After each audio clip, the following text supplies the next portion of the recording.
résidence jeune Tommy Ungerer, sur le dispositif qui s'appelle VIA, qui veut dire vers l'insertion et l'autonomie, qui accueille 15 jeunes sortant de contrat jeunes majeurs et qui sont en attente d'un premier titre de séjour.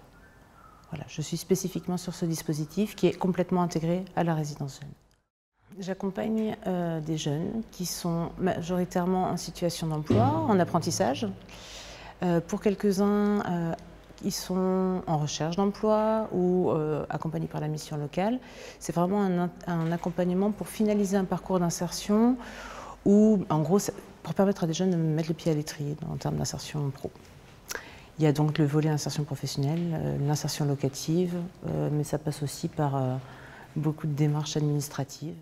Mais des résultats, on en voit, puis des jeunes surtout qui reprennent confiance quand il y a le titre de séjour, qui ne sont plus en train d'attendre en vain et à vide, et qui du coup se remobilisent très vite, je trouve, dès qu'il y a le titre de séjour. Là, j'ai quand même deux jeunes, elles ont toutes les deux des promesses d'embauche en CDI, ce qui est pas mal, quand il y a eu des parcours plutôt difficiles en termes administratifs et professionnels jusque-là, quoi.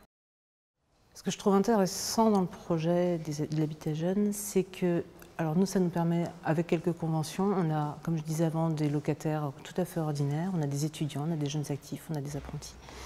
On a tous les jeunes que j'ai cités avant, où on accueille des jeunes en contrat jeunes majeurs, des jeunes qui viennent de la PJJ, on a le dispositif VIA. C'est que ça permet une grande diversité au niveau du public qu'on accompagne.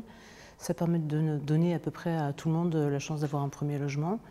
Et puis voilà, de faire une première expérience de la vie en autonomie avec ce filet de sécurité que nous on représente, puisqu'on est là pour accompagner toutes les questions, toutes les démarches qui ne sont pas comprises. On accompagne à peu près tout ce qui nous pose sur le bureau. Et ça, je trouve que c'est vraiment une jolie transition, comme disait une jeune avant. On sait faire des trucs qu'on apprend avec papa-maman, mais il y a quand même pas mal de choses à compléter.